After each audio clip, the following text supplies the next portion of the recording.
Los premilenialistas sostienen que todo lo que leemos en este capítulo 20 del Apocalipsis, como todo lo que afecta a la historia y a la profecía, ha de entenderse en sentido literal como se ha cumplido en las profecías del Antiguo Testamento referente a la primera venida de Cristo. Esto no quiere decir que descartemos los símbolos en que aparecen recubiertos los hechos a la vista de Juan, que un ángel ha de bajar del cielo para encerrar al diablo en un abismo y tenerlo recluido allí, de forma que carezca del poder necesario para recobrar por sí mismo la libertad de movimientos y salir del abismo. Es un hecho futuro cuyo cumplimiento literal no se puede negar, pero que la llave, la cadena, el sello son simbólicos en el sentido de que no son como los que conocemos de manera natural y material, es igualmente evidente, ya que tanto el ángel como el diablo son seres espirituales. Con todo, nada tendría de extraño que el ángel usase medios materiales como signos externos del poder espiritual que ejerce. Hasta el siglo IV de nuestra era, casi todos los escritores eclesiásticos, entre ellos Papías, Justino, Ireneo y Tertuliano, fueron premilenaristas. Existen tres clases de premilenarismo en cuanto al Apocalipsis en general. Número 1. La escuela llamada histórica defiende que los capítulos 1 al 19 se han cumplido ya en la historia, pero los capítulos 20 al 22 son futuros y han de entenderse en sentido literal. La escuela soteriológica comprende algunos preliminaristas de la teología del pacto.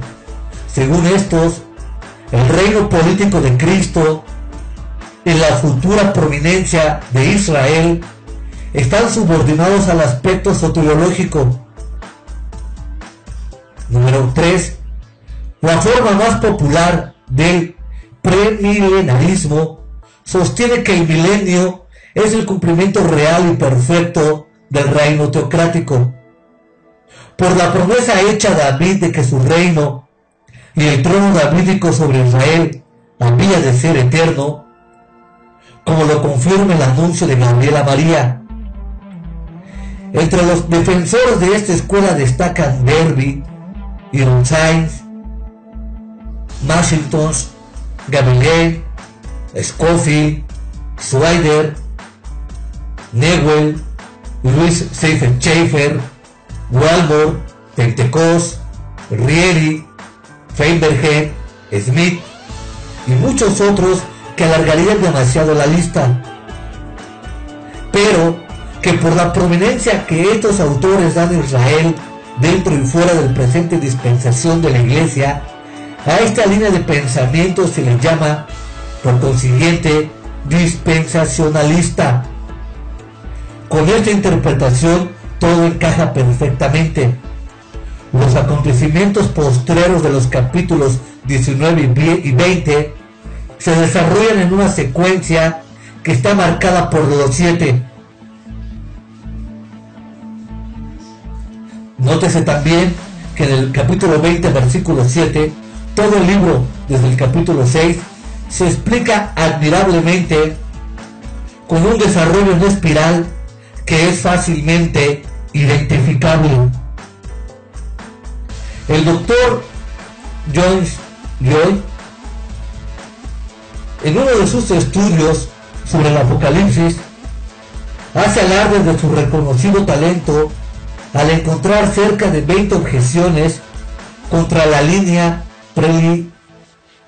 premilenarista.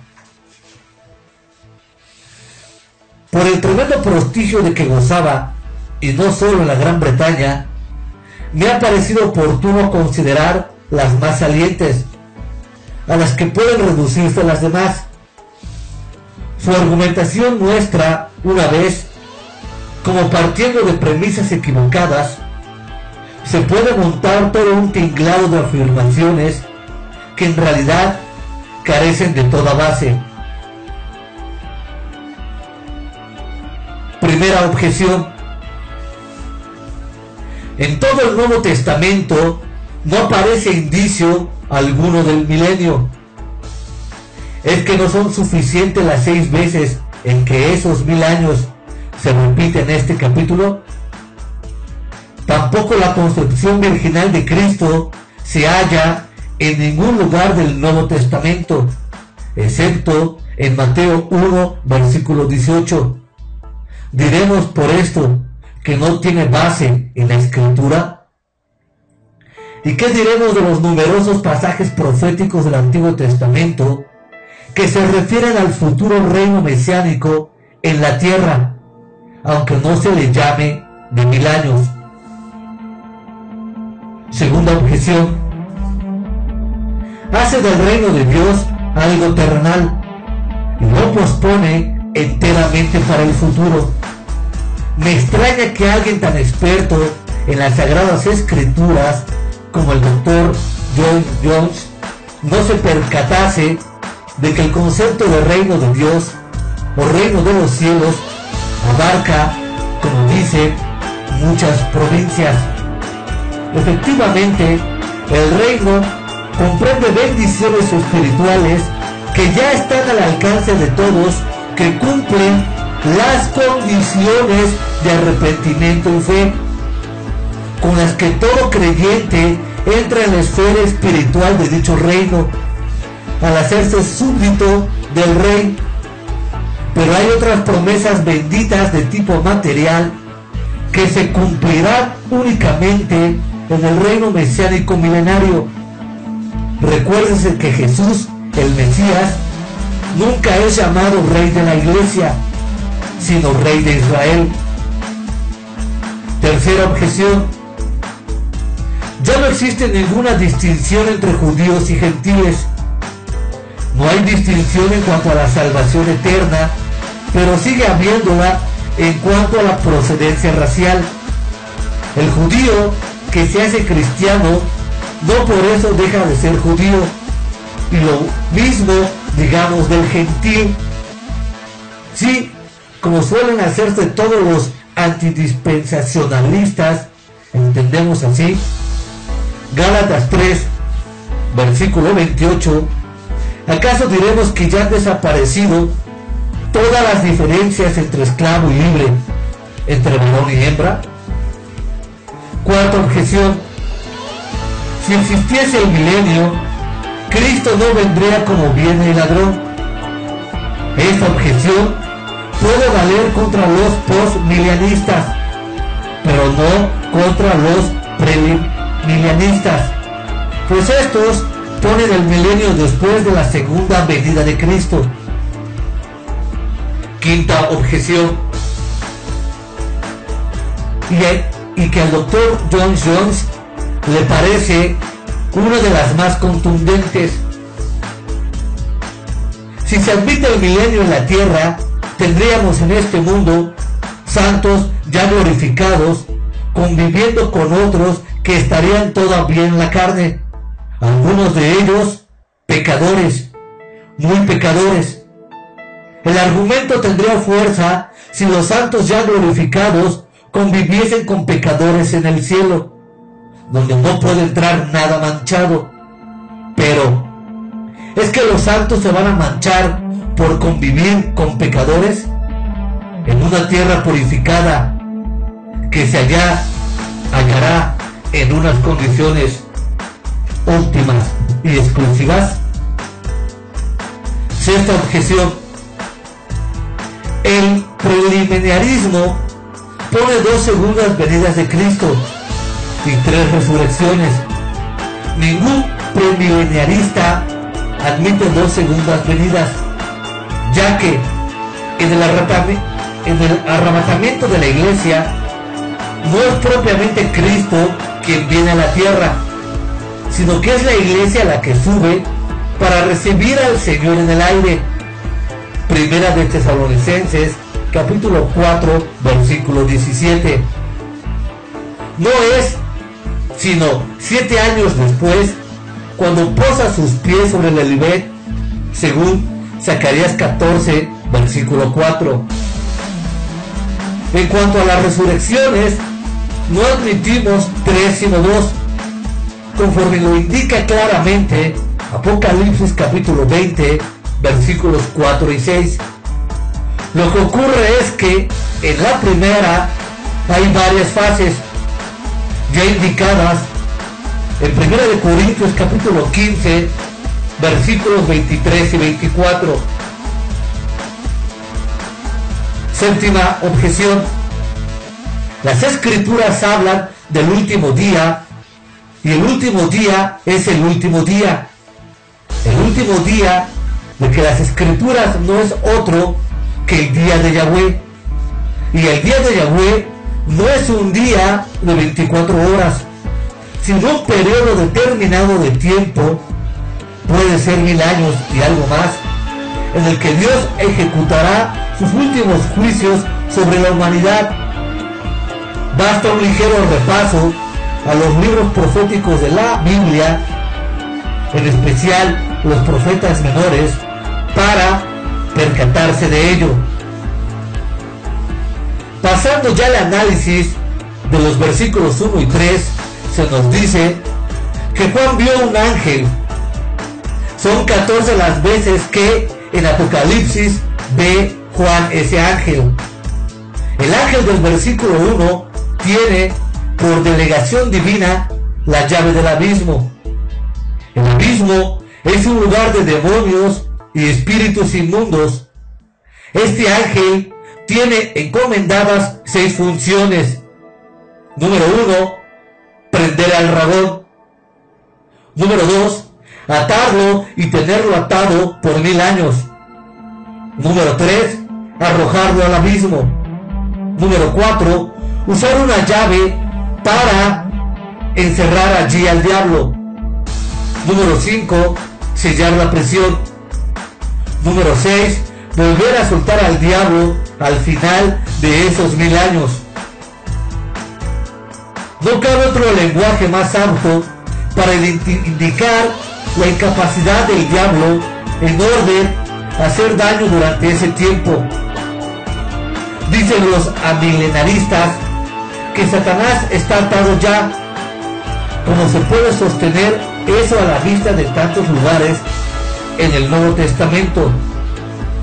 En contra de tal opinión es que nunca se puede explicar pasajes como Hechos capítulo 5 versículo 2, 2 de Corintios capítulo 3 versículo 4, Efesios capítulo 2 versículo 2, Primera de Tesalonicenses capítulo 2 versículo 18, Segunda de Timoteo capítulo 2 versículo 26 y Primera de Pedro capítulo 5 versículo 8.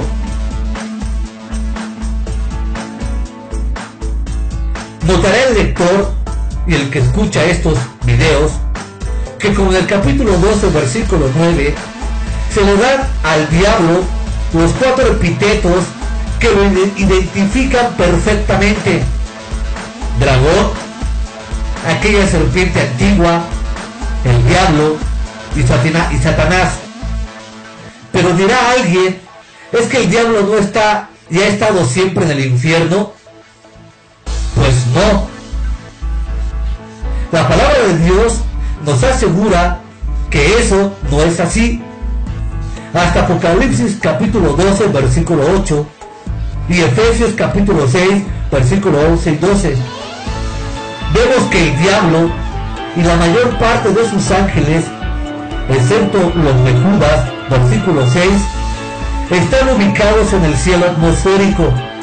Desde allí será arrojado a la tierra en lo más álgido de la gran tribulación.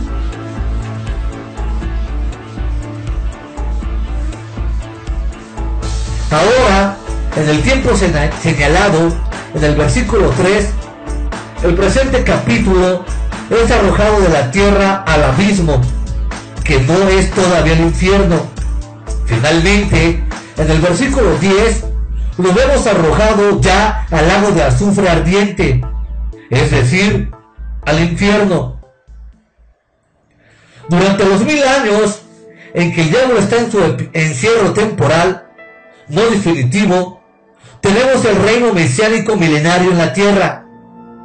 La expresión 1000 años se repite 6 veces en los versículos 2 y 3, lo cual es bastante para que su sentido literal sea admitido, teniendo en cuenta que aún lo que sale una vez en la Biblia es palabra de Dios, y como tal debe ser acogida, respetada y estudiada sin prejuicios. El vocablo milenio procede del latín millennium, compuesto de mil y annus, año. El concepto de milenio, en sentido literal, es definitivo y defendido, como ya hemos dicho al comienzo de esta porción, por todos los que defienden la condición futura de este capítulo, no solo por los dispensacionalistas. Por aquí se puede echar de ver el doble error que se comete al enumerar entre los que añaden el evangelio un plus de añadidura corruptora. Los que defienden el milenio dicen así: para los gálatas era Cristo más la circuncisión. Para los catolicismo medieval fue Cristo más los sacramentos. Para Wesley, Cristo más una perfección sin pecado. Para el catolicismo romano actual es casi nada de Cristo, ausencia total de Cristo, pero mucho de María, mucho del Vaticano, mucho de su idolatría, mucho de su paganismo, mucho de sus dogmas, mucho de sus concilios, mucho de la tradición y nada de Cristo. Así, para el dispensacionalismo, Cristo más un milenio terrenal.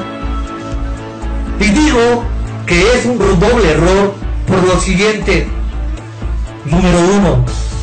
Lo del milenio terrenal no es solo doctrina de los dispensacionalistas, sino de todos los milenaristas, incluyendo los postmilenaristas. Número 2.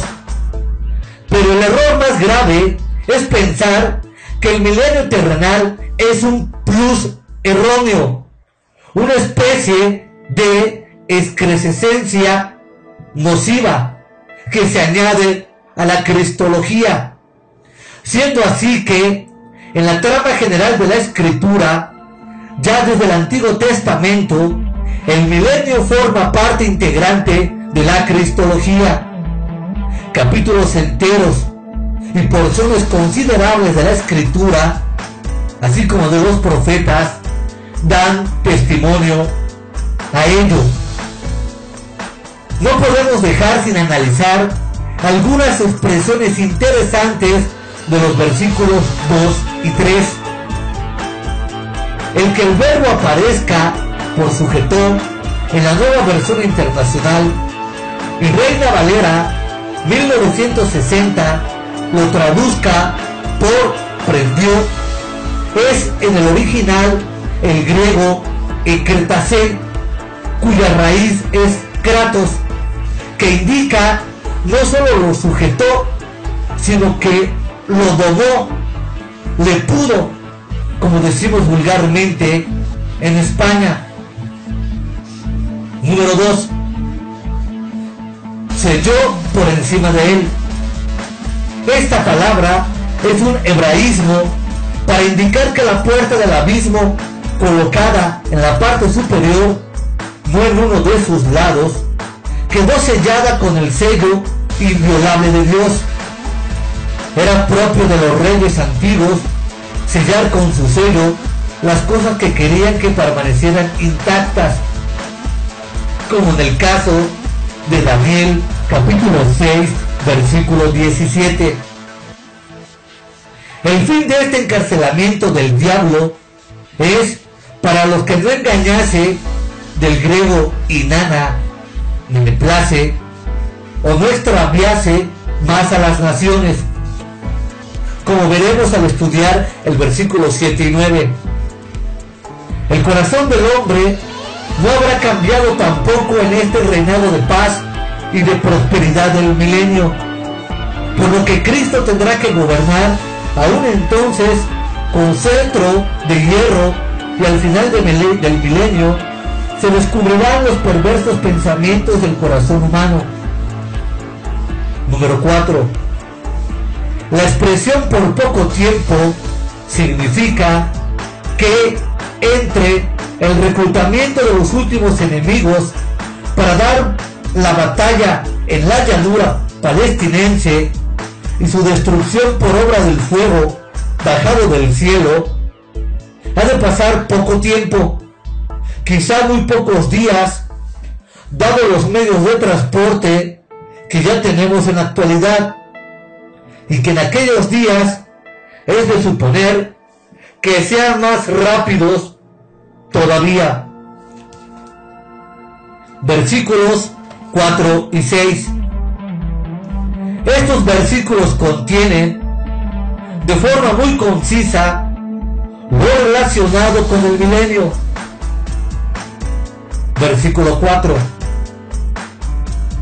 Vi unos tronos en los que estaban sentados aquellos a quienes se había dado autoridad para juzgar,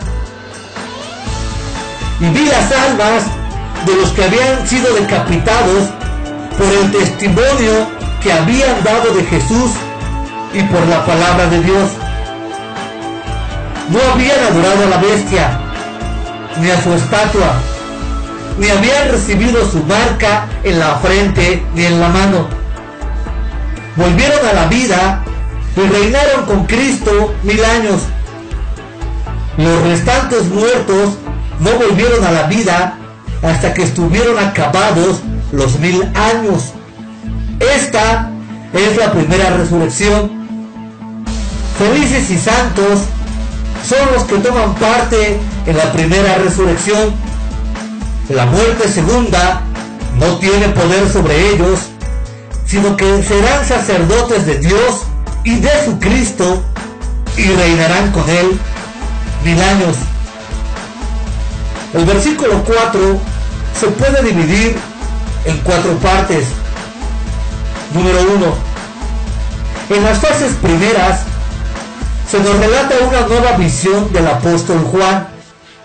Esta vez contempla unos tronos y contempla también a los que se sientan en ellos.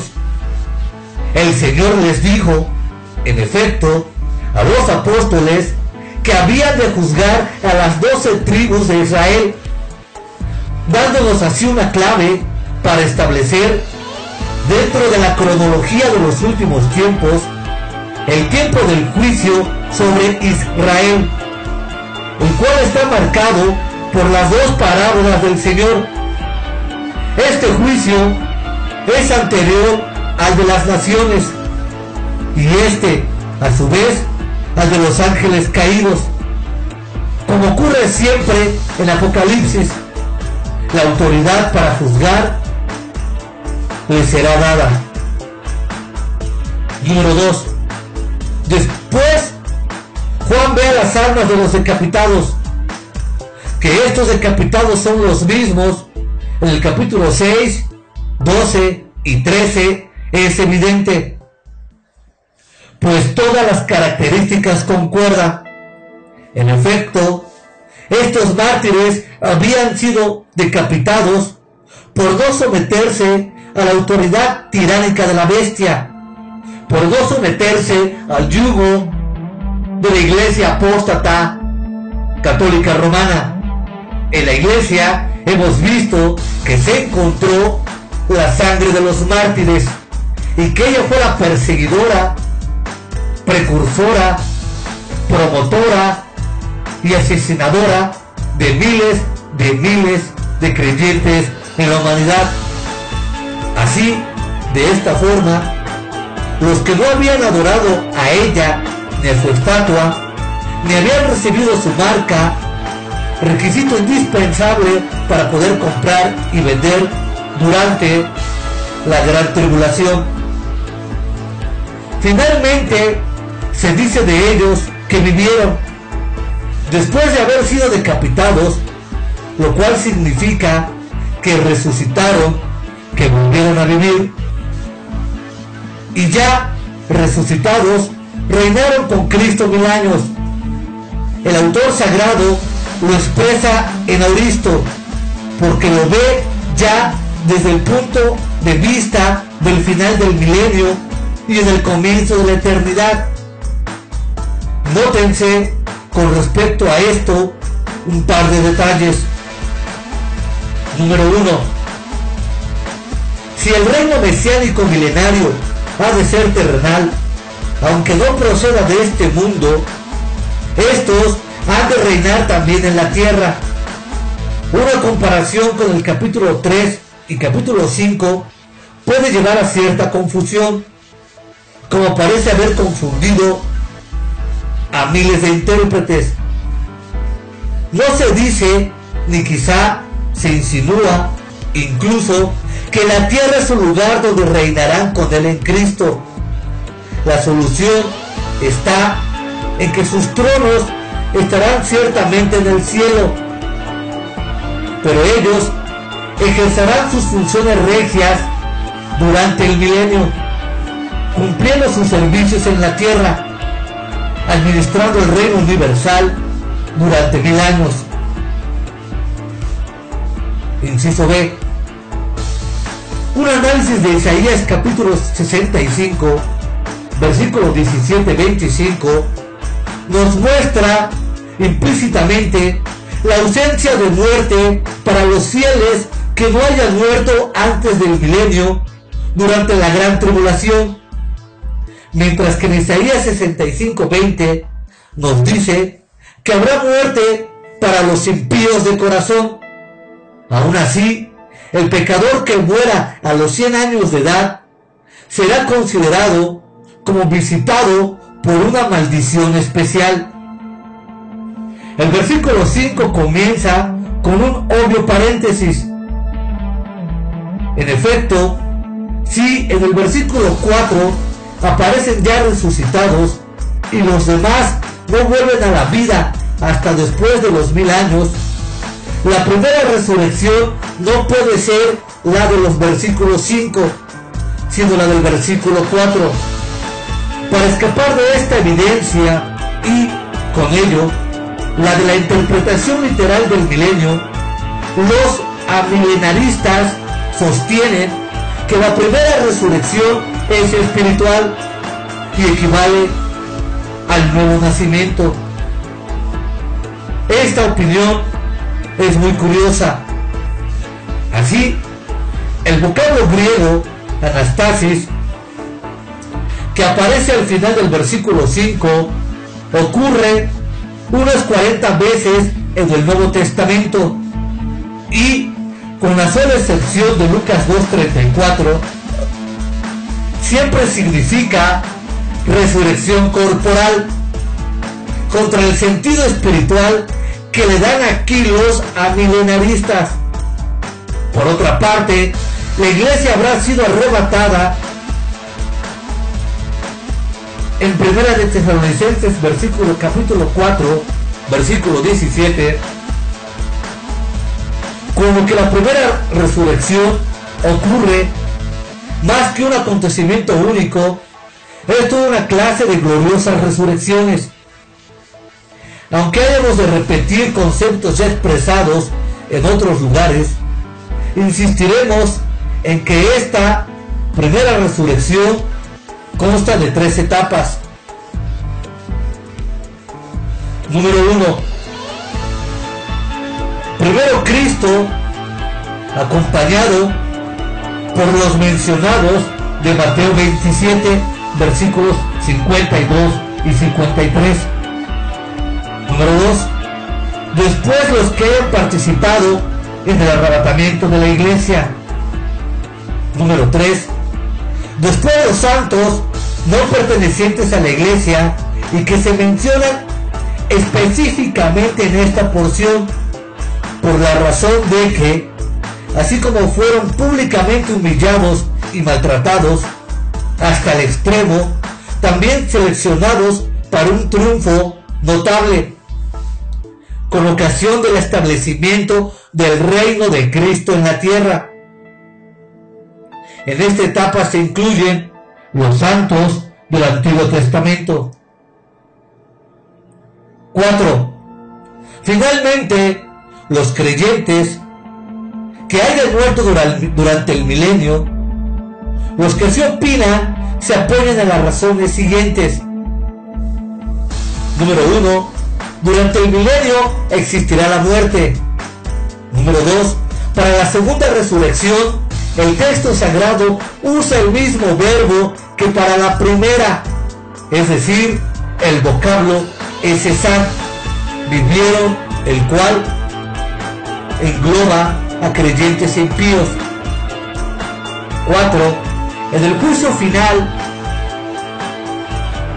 ante el gran trono blanco, se abre, entre otros libros, el libro de la vida, lo cual insinúa, aunque no demuestra, que puede haber creyentes que se presenten ante dicho trono. La razón más fuerte es la segunda, aunque sería demasiado tenerla por contundente. 3 cosas muy buenas se nos dicen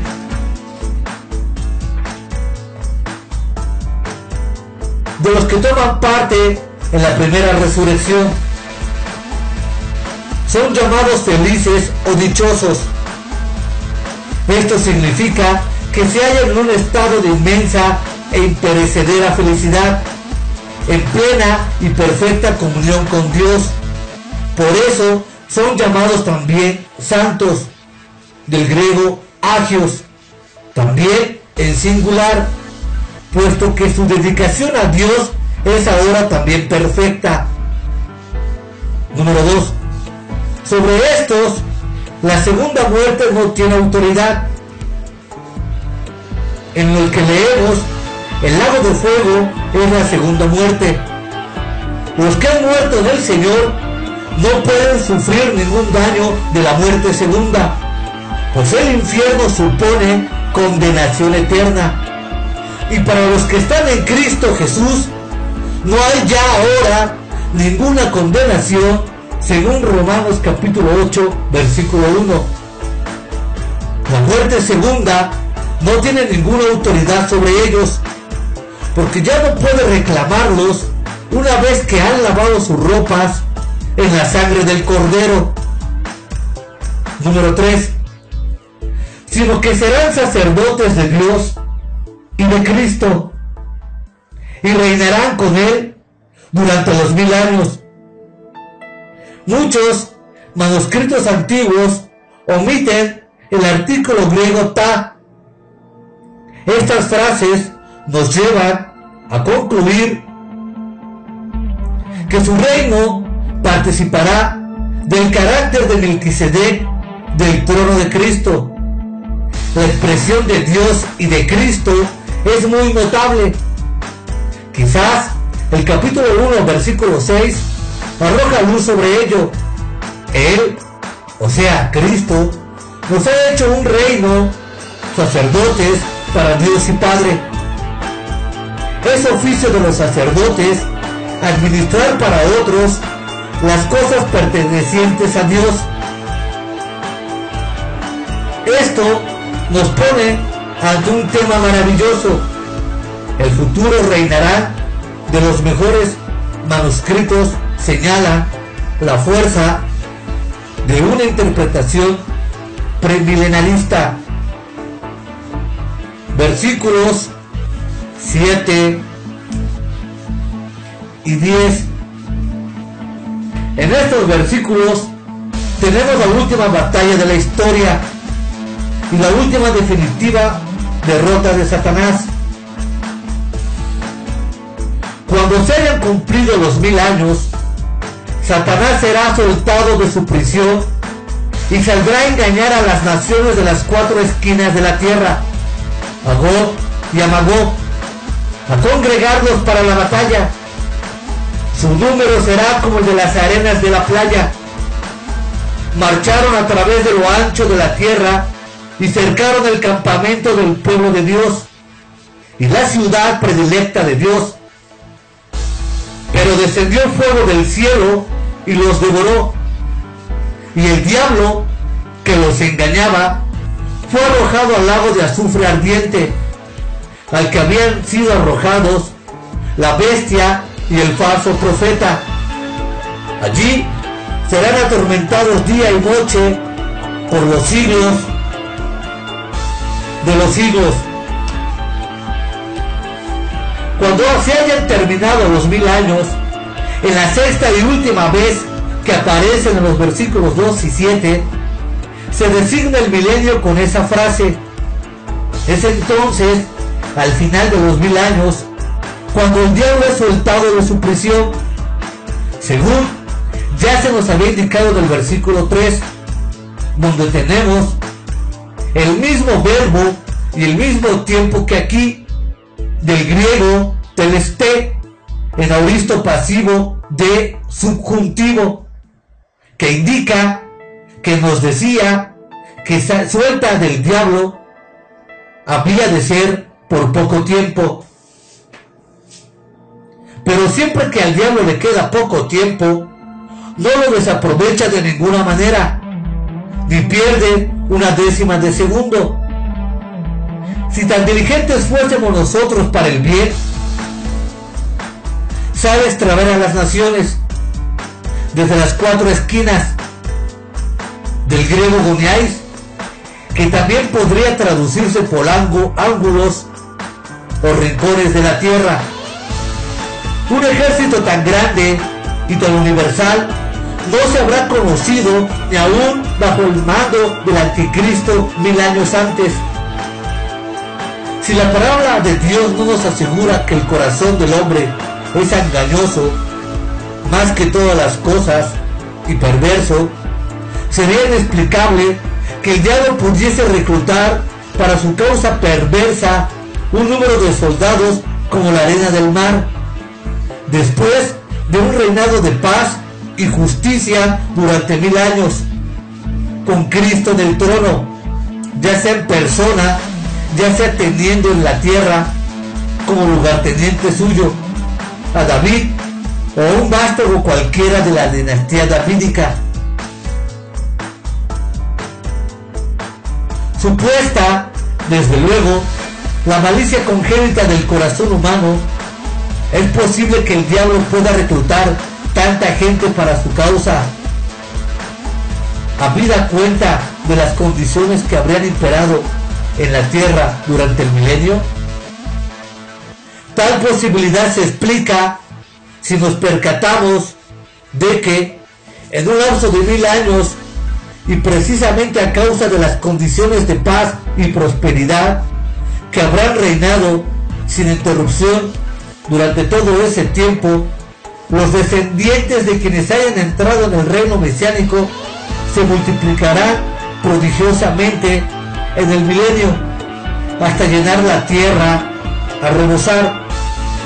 A pesar de las condiciones tan favorables, se habrán conformado exteriormente a las normas del reino de Cristo, pero con su experiencia de pruebas duras y con la realidad de una fuerte tentación del enemigo, al final del milenio serán víctimas fáciles de los engaños de Satanás. Pero, ¿por qué someterse como borregos? Les dirá: haced uso de vuestra libertad, escoged vuestros propios caminos. El autor sagrado impone un epíteto especial a esta inmensa horda de diabólicos enemigos del pueblo de Dios y de la santa ciudad, amada por Dios, Jerusalén, y los llama Gog y Magog. Los términos están tomados de Ezequiel capítulo 8, 38 y capítulo 39.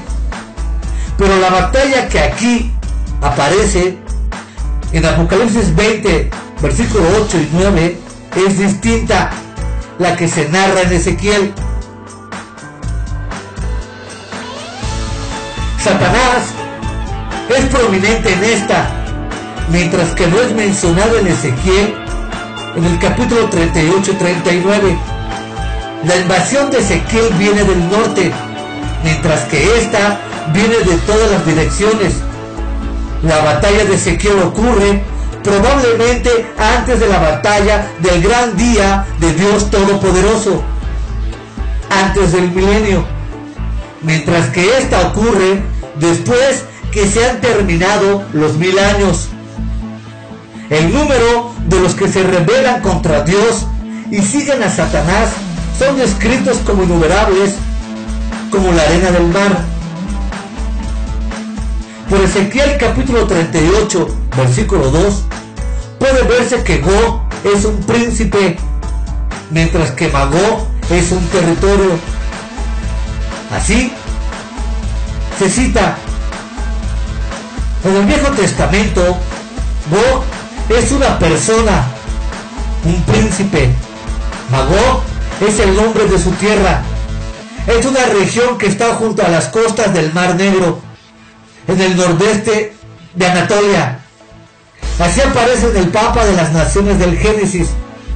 Sin embargo, el Apocalipsis parece decir que Magog es también una persona. Puede entenderse del ejército nacional. En todo caso, la tradición rabínica que une siempre los nombres indistintivamente.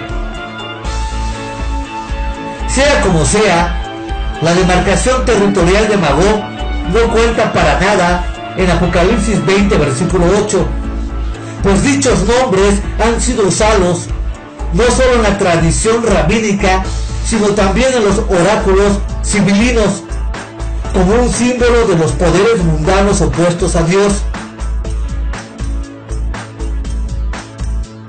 Así, se hace notar que el demonio va a engañar a los reyes, ahora engaña a las naciones. ¿Por qué? Porque en el reino milenial las naciones son regidas por los santos. Verdaderamente, sin la gracia de Dios y el poder del Espíritu Santo, el corazón no regenerado es siempre igual en toda clase de circunstancias y en la más favorable de las dispensaciones.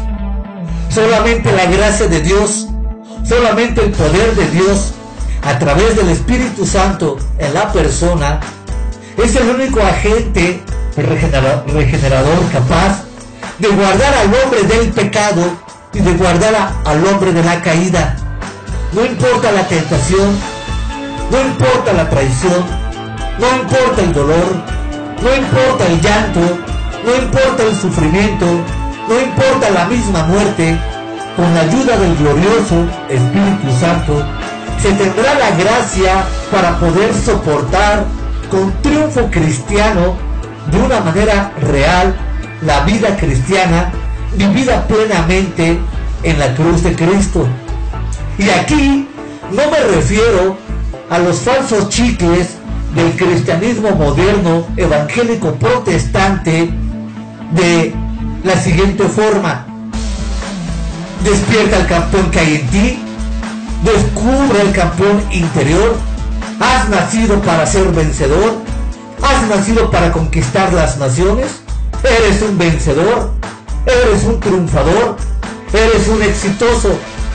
Todo este nuevo vocablo religioso no es bíblico, no aparece en las Santas Escrituras y es un evangelio barato, prostituido y diluido. La victoria que Cristo siempre nos da, según las Sagradas Escrituras, es la victoria sobre el pecado y la victoria sobre el diablo. Solamente así podremos vivir una vida cristiana plena, en la abundancia en la que Jesús hace referencia en el Evangelio según San Juan. Así, recordemos que el versículo 9 nos describe con toda parsimonia los preparativos de los enemigos para la lucha contra los santos y contra la capital del reino mesiánico milenario. Y subieron sobre la llanura de la tierra y cercaron el campamento de los santos y la ciudad, la amada. Recuérdese que en la Biblia, ir en dirección hacia Jerusalén es siempre subir, más por el carácter santo de la ciudad que por su situación geográfica. La llanura del griego Platos es con mayor probabilidad la llanura de Esdrelón, lugar clásico donde plantaban sus reales los inventores e invasores del pueblo de Dios a través de la historia de Israel. A ella se ha hecho referencia el mismo Apocalipsis. Ello se confirma con la añadidura de la tierra, término con que en un contexto como este se designa a Palestina. 4. El campamento de los santos. El vocablo griego parembole designa un cuartel o fortaleza armada, más bien que un conjunto de tiendas de campañas en un campo abierto, por lo que es más probable que el vocablo designe a la propia ciudad amada. El vocablo santos designa aquí primordialmente a creyentes israelitas, puesto que Jerusalén será durante el milenio la capital del reino, pues de Sion saldrá la ley y de Jerusalén la palabra de Yahweh. Isaías capítulo 2 versículo 3. La ciudad amada es pues Sion. Salmo 78 versículo 68 y Salmo 87 versículo 2. Pero, como en otras ocasiones, la victoria se obtiene sin lucha. Es probable que Cristo permita que los enemigos tengan ya completamente cercada la ciudad, y ello por dos razones.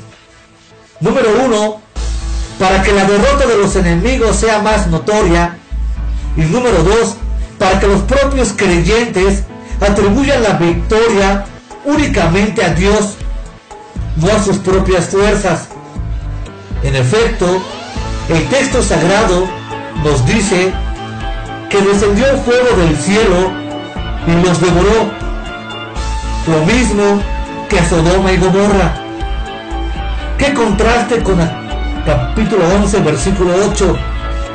Allí se llama Jerusalén simbólicamente Sodoma y Egipto, puesto que entonces era un foco de abominación por obra del anticristo, pero ahora en el milenio había vuelto a ser la ciudad amada, porque los dones y el llamamiento de Dios son irrevocables. El versículo Dios contiene la prueba más contundente de la eternidad de las penas del infierno, y el diablo que los engañaba fue arrojado al lago de fuego y azufre, donde también estaban la bestia y el falso profeta, y serán atormentados día y noche por los siglos de los siglos. Aquí vamos a hacer notar la doctrina del infierno, la cual los falsos testigos de Jehová niegan que exista un infierno lleno de tormento, de dolor, de llanto y de crisis, puesto que ellos usan el argumento de que si Dios es todo amor, ¿cómo un Dios de todo amor va a tener a sus criaturas padeciendo eternamente por los siglos de los siglos? Esto, a primera vista, podría ser inconcebible. Pero aquí demuestran una vez más los testigos de Jehová su ignorancia grave, porque habría que recordarles los atributos intrínsecos y extrínsecos de la divinidad que conforman el carácter moral y ético de Dios por el cual rige su universo.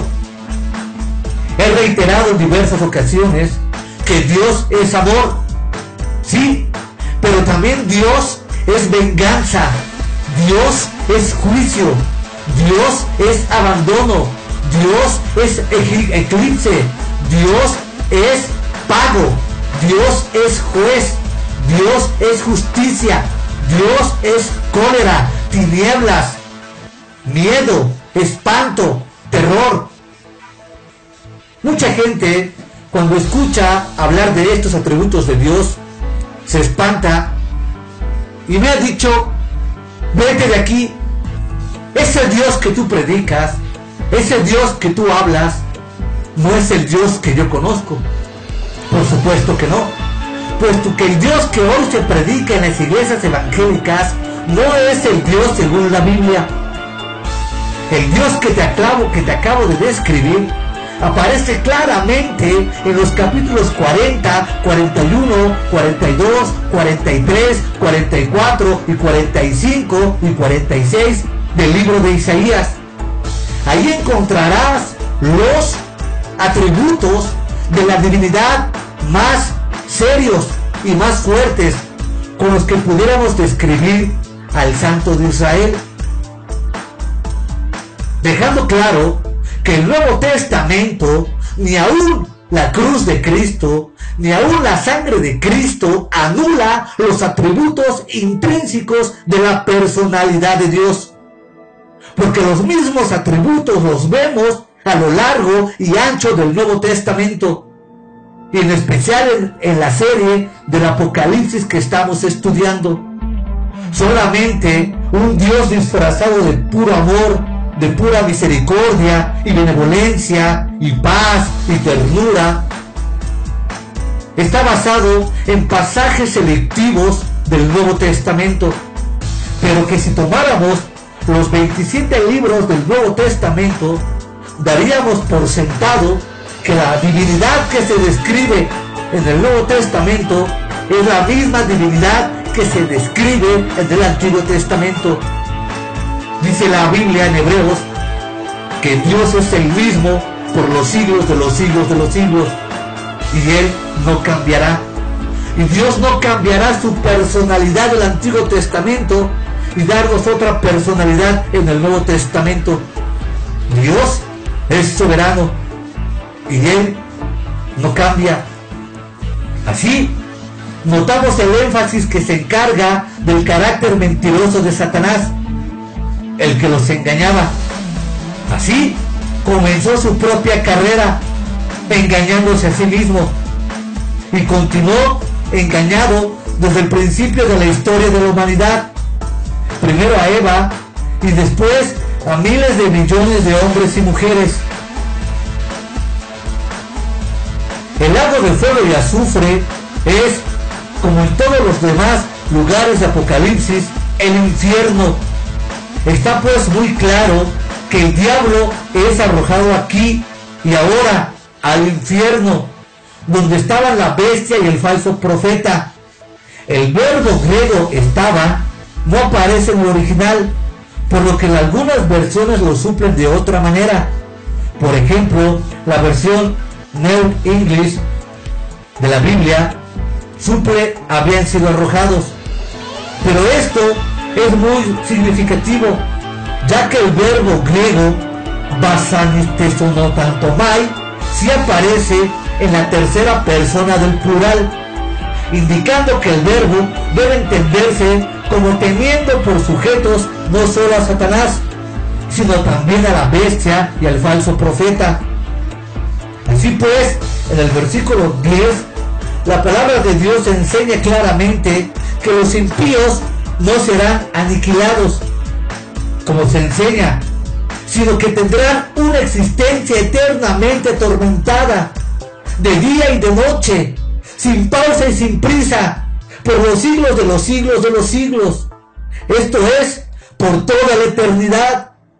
Pues no hay otro modo más explícito para dar a entender que las penas del infierno, que los dolores del infierno, que los sufrimientos del infierno, que las realidades del infierno son eternas y son reales, no solo para el diablo, no solo para el anticristo, no solo para el falso profeta, sino también para todos los que mueren sin haber sido reconciliados por la soberana gracia de Dios y mediante la obra del Calvario de Cristo Jesús en la cruz.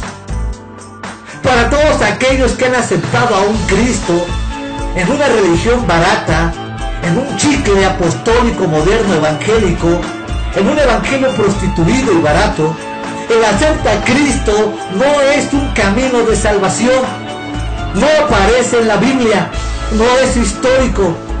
Por lo tanto, si tú has hecho una profesión de fe en una oración mágica de acepta a Cristo, déjame te digo que realmente no has nacido de nuevo. El nuevo nacimiento comprende el arrepentimiento genuino y el abandono de los pecados para continuar en la fe que salva y apropiarse de la gracia y justificación de Jesucristo.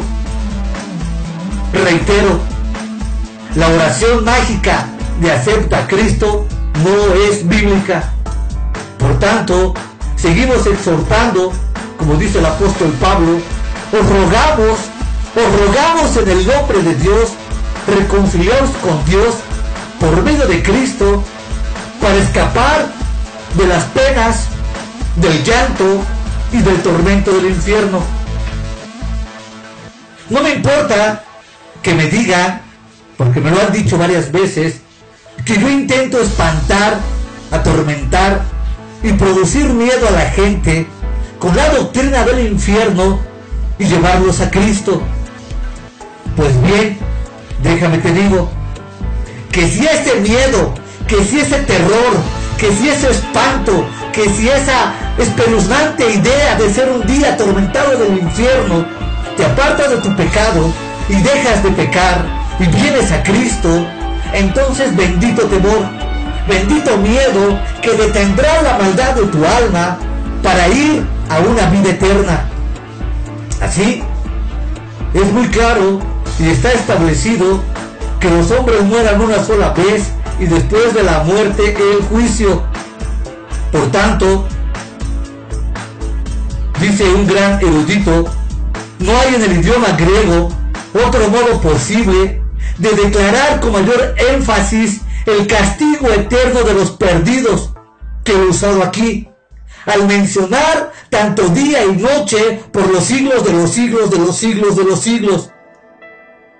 Esto prueba que el lago de fuego no es aniquilación como lo pretenden hacer los testigos de Jehová, ni tampoco el purgatorio, otra doctrina romana católica inventada más de las muchas que tienen, porque ni aniquila ni purifica a estos dos enemigos de Dios y de los hombres, después que habrán pasado 1000 años bajo el juicio de Dios. Por eso me resulta alarmante el comentario de F. Bruce, donde dice que serán atormentados por los siglos de los siglos. Como quiera que la bestia y el falso profeta representan sistemas más bien que personas individuales, la destrucción permanece del mal es lo que más evidentemente significa. Pero ya hemos visto a la luz del griego que esta interpretación es falsa y fuera de todo lugar de la Biblia. Ahora, si se niega la personalidad individual del anticristo y de su falso profeta, la mayor parte del Apocalipsis queda desprovista de sentido. Además, ¿para qué entonces tener más miedo al que puede arrojar al infierno que al que mata el cuerpo? Mateo capítulo 10, versículo 18. Versículos 15 y 18. Llegamos a la escena final del drama de la historia de la humanidad. El paso del tiempo a la eternidad, cuando el telón de fondo se va a bajar después del juicio final. Vemos primero el gran trono blanco y sentado en él Dios el Padre. Después se lleva a cabo el juicio final. Después del juicio final solo queda la condenación eterna de los impíos. El versículo 11 afirma: luego vi un grandioso trono blanco y el que estaba sentado en él.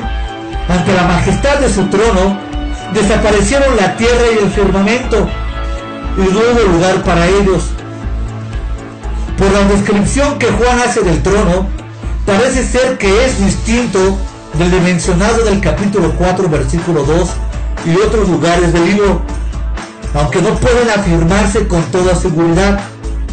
Su color blanco, en especial aquí, denota santidad más que de ninguna otra cosa. Aunque el sentado del griego catemenón en singular en el trono es sin duda Dios el Padre, no cabe duda que también el Cordero de Dios está ya sentado en ese trono para juzgar. Esto de acuerdo a Juan capítulo 5 versículo 22. El Padre ya no juzga a nadie, sino que ha entregado al Hijo todo el poder de juzgar. La desaparición de la tierra y del firmamento ante la majestad del rostro del que estaba sentado en el trono indica lo tremendo y solemne del momento. Lo de "y no fue hallado lugar para ellos" es un semitismo frecuente en la Biblia. Lo hemos visto recientemente en el capítulo 18. Esta desaparición de la tierra y del firmamento ha de entenderse a la luz de lo que hemos dicho en el comentario. A continuación, Juan ve la escena del juicio final, versículos 12 y 13. Y vi a los muertos, grandes y pequeños, de pie delante del trono, y fueron abiertos los libros. También fue abierto otro libro, que es el libro de la vida. Los muertos fueron juzgados de acuerdo con lo que habían hecho, según está registrado en los libros. El mar entregó los muertos que encerraba en su seno, y la muerte y el Hades entregaron los muertos que había en ellos, y cada persona fue juzgada de acuerdo con lo que había hecho. Los amilenaristas en general sostienen que este es el único juicio divino final escatológico. En general sostienen que este es el único juicio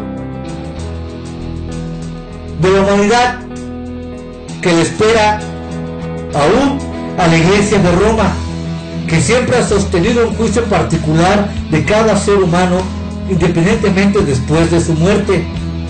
En él se decidirá la suerte eterna de cada persona, y el juicio final solo servirá para dar publicidad a lo ya decidido. Aquí me acuerdo de que si la Iglesia Católica Romana creyera en verdad que después de la muerte existe un juicio final para cada persona, entonces su sistema y estructura debería de temblar, puesto que ha solapado y encubrido a miles y millones de sacerdotes pedofílicos a lo largo de su historia. Es decir, que sus sacerdotes están condenados a una eterna perdición en el infierno. Pero ahora me dirán, bueno, si el sacerdote cometió el pecado de violar a los niños y se arrepintió y Dios le perdonó, ¿heredará la vida eterna? ¿Tendrá comunión con Cristo? Hago la siguiente reflexión. La Biblia dice porque supuesto que dice que hay pecados de muerte en los cuales ya no es posible pedir oración por una persona.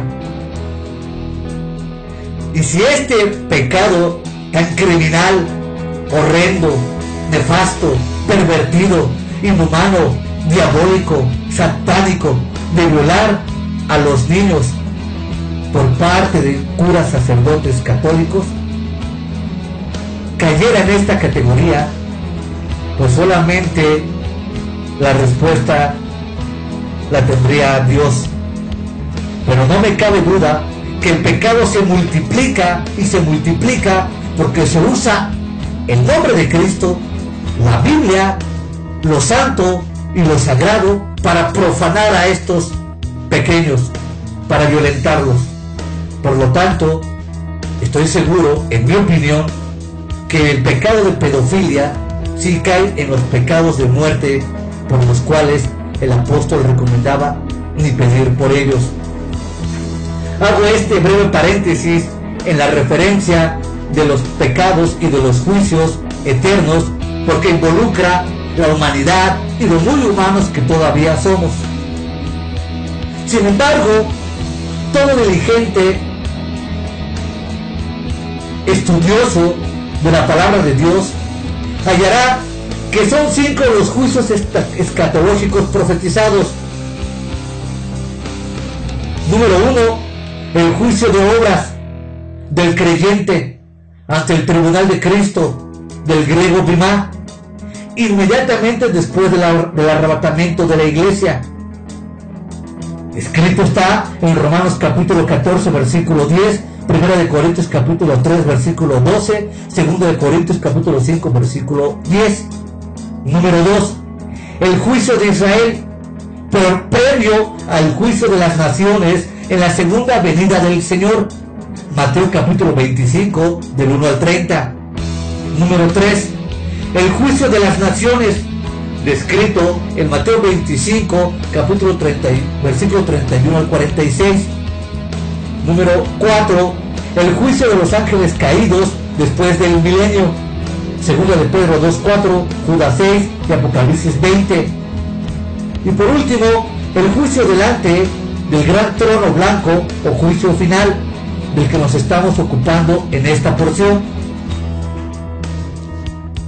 Pasando ya al análisis de los versículos 2 y 13, vemos primero a los muertos, es decir, a los que habían estado muertos, pero están ahora resucitados con sus cuerpos de carne, no glorificados como los de los creyentes, por lo que bien se les puede llamar todavía muertos, ya que no vuelven a la verdadera vida, sino a la muerte segunda. Los hay grandes y pequeños, es decir, desde la ínfima clase social hasta los más altos potentados de la tierra, pues ni la muerte ni el juicio de Dios hacen excepción de personas. Están delante del pie del trono, como reos en una audiencia judicial. Una vez más presente a los reos, se abren los libros, esto es, se presentan los documentos que constituyen el sumario, el pliego de cargos contra los delincuentes. En estos libros se hallan todas las obras del griego erga, de los encausados. Aunque todos los inconversos sufrirán la misma condenación, serán diferentes los grados de condenación de acuerdo al número y gravedad de los pecados. Véase Juan capítulo 19 versículo 11 y versículo 13, donde se repiten los cargos. Podría parecer extraño que, además de los libros donde constan las obras que merecen distinto grado de condenación, se abra también el libro de la vida. Hay varias razones para ello. Si, como dimos por probable, los creyentes del milenio son juzgados en este juicio, sus nombres constatarían en el libro de la vida, por lo que su apertura estaría sobradamente justificada. Es probable que en este libro se abra para mostrar que los nombres de los acusados no figuran en él. En esta misma línea se ofrece una consideración devocional de gran efecto. El versículo 13 nos describe al mar, la muerte y el Hades personificados, dando, es decir, devolviendo los muertos que yacían en ellos. Se les presenta como a unos carceleros que tenían encerrados bajo llave a los muertos, pero no tienen más remedio que soltarlos para que acudan al gran juicio final. Se menciona especialmente el mar, porque allí los muertos no habían hallado sepultura propiamente dicha. La muerte y el Hades sirven de mención general como sustitutos de un sepulcro. Asimismo, aparecen juntos en el versículo 14 como arrojados al infierno. Para ser precisos, la muerte representa aquí al sepulcro, mientras que el Hades representa la región de las sombras, estado más bien que lugar señalable de las almas o espíritus de los difuntos, hasta que los creyentes del Antiguo Testamento fueron hechos perfectos mediante la redención efectuada por el Señor Jesucristo. Tras el juicio viene la sentencia o condenación, o mejor dicho, su inmediata ejecución. Entonces, la muerte y el Hades fueron arrojados al lago de fuego. El lago de fuego es la muerte segunda. Todo aquel cuyo nombre no estaba registrado en el libro de la vida fue arrojado en el lago de fuego. De nuevo, vemos que la muerte y el Hades aparecen personificados. Recordemos lo que Pablo dice en 1 Corintios capítulo 15 versículo 26. El último enemigo en ser puesto fuera de combate será la muerte, como enemigo pues de la humanidad, y por ello personificada en la figura de un criminal. La muerte recibe su castigo siendo arrojada al infierno, y sin muerte tampoco hay Hades. Al acabarse así la muerte, por haberse acabado completamente el pecado, es que el que trajo el pecado al mundo fue la muerte.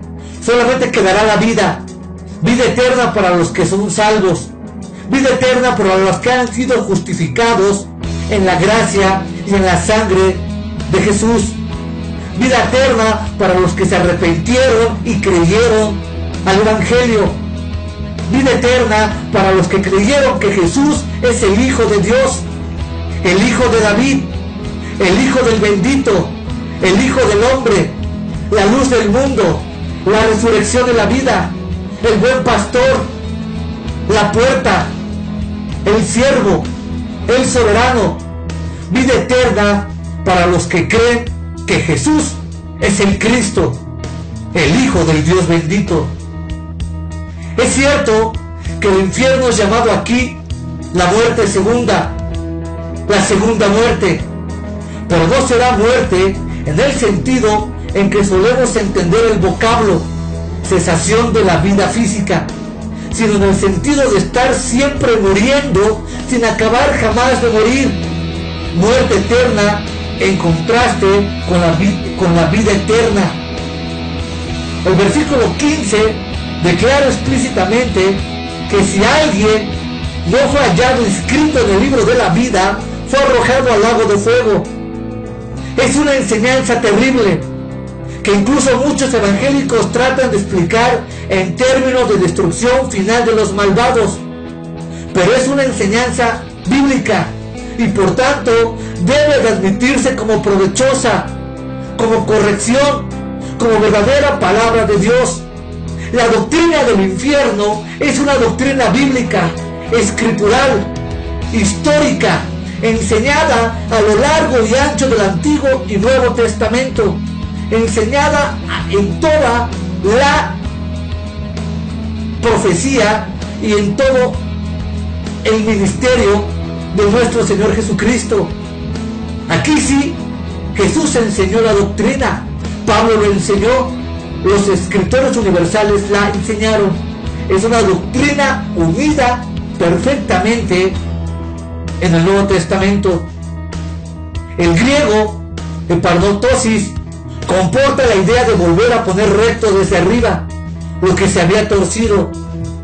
Nada como la perspectiva de una eternidad en los tormentos del infierno para adquirir o recuperar el recto concepto de la fealdad del pecado, de la santidad y justicia de Dios y de la seriedad de la muerte del Hijo de Dios en la cruz del Calvario al derramar su sangre expiatoria.